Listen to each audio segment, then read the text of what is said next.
بسم اللہ والصلاة والسلام علی رسول اللہ وعلی آلہ واصحابہ اجمعین۔ محترم سامعین و ناظرین، پہلے یہ ویڈیو ملاحظہ فرمائیں۔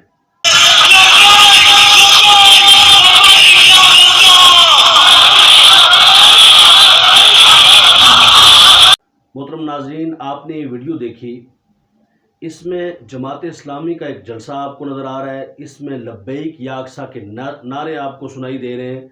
یہ وہ لوگ ہیں جو لبیک یا رسول اللہ کو، ندائے یا رسول اللہ کو، ندائے یا علی کو، یا غوث اعظم یا ابو بکر صدیق، اس کو یہ ناجائز، حرام اور شرک کہتے ہیں۔ دیکھنا یہ ہے کہ یہ لوگ جس طرح لبیک یا اقصیٰ کہتے ہیں تو اس پر کیا لبیک یا رسول اللہ کو قیاس کرتے ہوئے جائز قرار دیں گے اور کہیں گے بھئی آئندہ لبیک یا رسول اللہ ٹھیک ہے؟ لیکن میں پہلے کہہ دیتا ہوں کہ سوال ہی پیدا نہیں ہوتا کہ یہ لبیک یا رسول اللہ کو جائز کہہ دیں، اس لیے کہ ان کے نزدیک رسول اللہ کی تعظیم کوئی معنی نہیں رکھتی، رسول اللہ کی عزت کوئی معنی نہیں رکھتی۔ مسجد اقصیٰ کے لیے جواز گھڑنا شروع کر دیں گے۔ مثلا میں ابھی پوچھتا ہوں ان سے، بتائیں سارے لوگ لبیک یا اقصیٰ، یہ صرف جماعت اسلامی والے نہیں، وہابی فرقہ کوئی بھی ہے، محمد بن عبد الوہاب نجدی کے ماننے والے، چاہے وہ مرزا محمد علی جیلمی والا جیلمی فرقہ ہو، یہ جماعت اسلامی ہوں، دیوبندی ہوں، اہل حدیث ہوں، یہ جتنے گروہ ہیں، ان کا یہی موقف ہے کہ نہیں، یا رسول اللہ کہنا جائز نہیں، لبیک یا رسول اللہ شرک ہے، صرف اللہم لبیک کہو۔ پھر میرا سوال ہے کہ تم نے لبیک یا اقصیٰ کیوں کہا؟ بڑے ٹھنڈے دماغ کے ساتھ جواب دو، اور علم کی کوئی رتی ہے تو قرآن و سنت سے جواب دو کہ مسجد اقصیٰ کو پکارنا جائز ہے، اس کے لیے لبیک کہنا جائز ہے۔ قرآن کی آیت پڑھو، حدیث پڑھو، پھر ہم دیکھیں گے اور ہم کہیں گے جناب تمہارا علم کیا کہتا ہے، کیونکہ تم پڑھ نہیں سکتے، اور اگر کہیں تم نے دلیل دینے کی کوشش کی تو صرف یہ کہو گے جناب ہم تو صرف محبت میں کہہ رہے تھے، ہم تو صرف پیار میں کہہ رہے تھے، ہم تو اس کے ساتھ ایک جذباتی تعلق کی بنا پر کہہ رہے تھے۔ تو بھئی اگر جذباتی تعلق، محبت اور پیار کا اور خاص تعلق کی بنا پر لبیک یا اقصیٰ کہا جا سکتا ہے تو لبیک یا رسول اللہ کیوں نہیں کہا جا سکتا؟ مسجد اقصیٰ تو حضور کی سیرگاہ ہے۔ اللہ فرماتا ہے سبحان الذی اسری بعبدہ لیلا من المسجد الحرام الی المسجد الاقصی، کہ اللہ تعالیٰ نے سیر کرائی مسجد حرام سے مسجد اقصیٰ تک، کس کو؟ میرے اور آپ کے آقا کو۔ اللہ نے جس جگہ کا انتخاب حضور کے لیے بطور سیرگاہ کیا، وہ جگہ مصطفیٰ کے لیے سیرگاہ بنی، اور حضور کی عزت و عالم کیا ہوگا اگر مسجد اقصیٰ حضور کی سیرگاہ بن رہی ہے تو حضور جو سیر کرنے جا رہے ہیں ان کا مقام و مرتبہ کیا ہوگا؟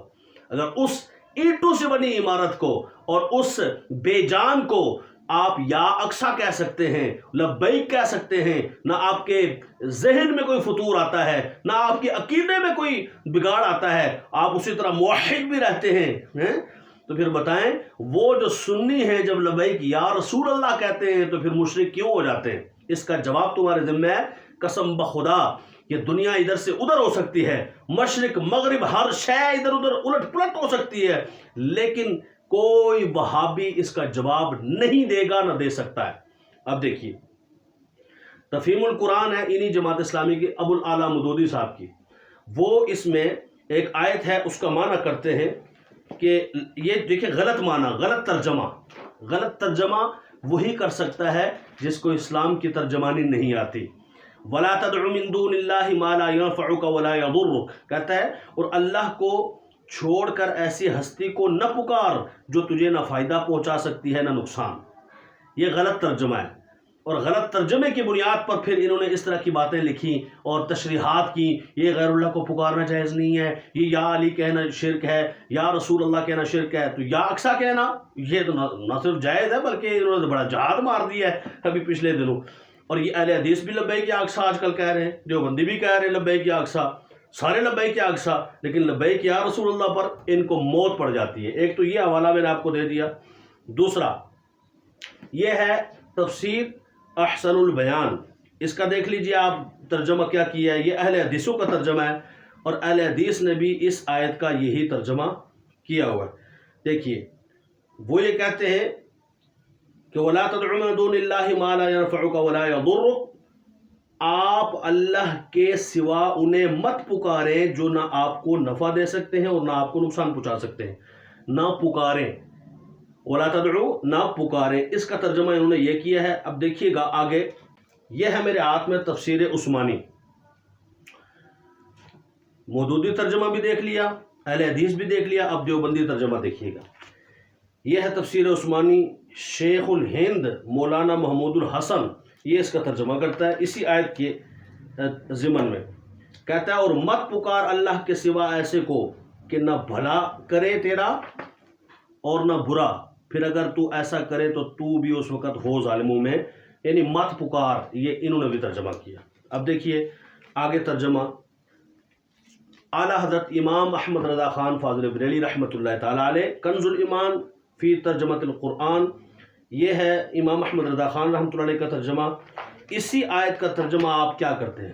بالکل صحیح ترجمہ کرتے ہیں، اور اس کے اوپر میں صحیح ترجمہ کیوں کرتے ہیں یہ اس کے اوپر میں آپ کو تفسیر ابن عباس جو کہ صحابی رسول کی تفسیر ہے اس سے میں آپ کو دکھاؤں گا انہوں نے اس کا ترجمہ کیا کیا ہے۔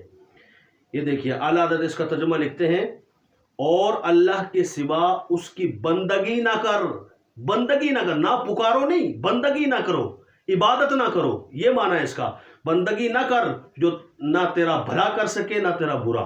یہ قرآن پاک کی آیت میں کس طرح ڈنڈی ماری انہوں نے اور ترجمے غلط کر دیے تاکہ لوگوں کا ذہن خراب کرنے میں آسانی ہو سکے۔ اب یہ میرے ہاتھ میں ہے تفسیر ابن عباس، صحابی رسول حضرت عبداللہ ابن عباس رضی اللہ تعالیٰ عنہ کی لکھی ہوئی تفسیر، یہ پہلی تفسیر ہے قرآن کی۔ یہ دیکھیے میرے ہاتھ میں، یہ آپ پڑھیے کیا لکھا ہوا ہے، یہ انڈر لائن کیا ہوا ہے، اور اس میں آپ کے سامنے رکھ دیتا ہوں۔ کہتے ہیں ولا تدعو، اس کا کیا معنی ہے؟ ان سب نے جو بھابیوں نے ترجمہ کیا ہے، اور نہ پکارو، یعنی یا رسول اللہ نہ کہو، لبیک یا رسول اللہ نہ کہو، وغیرہ وغیرہ۔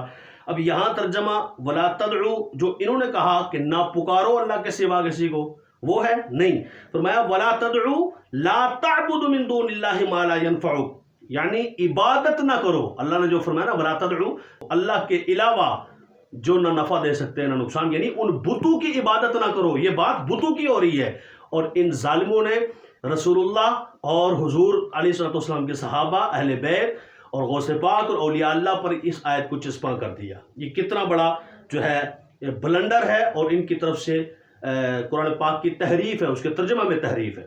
ہم کیوں کہتے ہیں کہ ترجمہ سارے نہ پڑھو؟ اس وجہ سے کہتے ہیں کہ سارے ترجمے نہ پڑھو، پڑھنا ہے تو کنز الایمان اعلیٰ حضرت کا پڑھو، پڑھنا ہے تو اہل سنت کے تراجم پڑھو، جس سے آپ کو پتہ چلے، محبت رسول بھی چھلکتی ہو اور صحیح ترجمہ بھی آپ کو معلوم پڑے۔ جب آپ صحیح ترجمہ پڑھیں گے تو اس کی صحیح ترجمانی کر سکیں گے، صحیح تفسیر کر سکیں گے، اور صحیح قرآن پاک پر، اسلام پر، دین پر عمل کر سکیں گے۔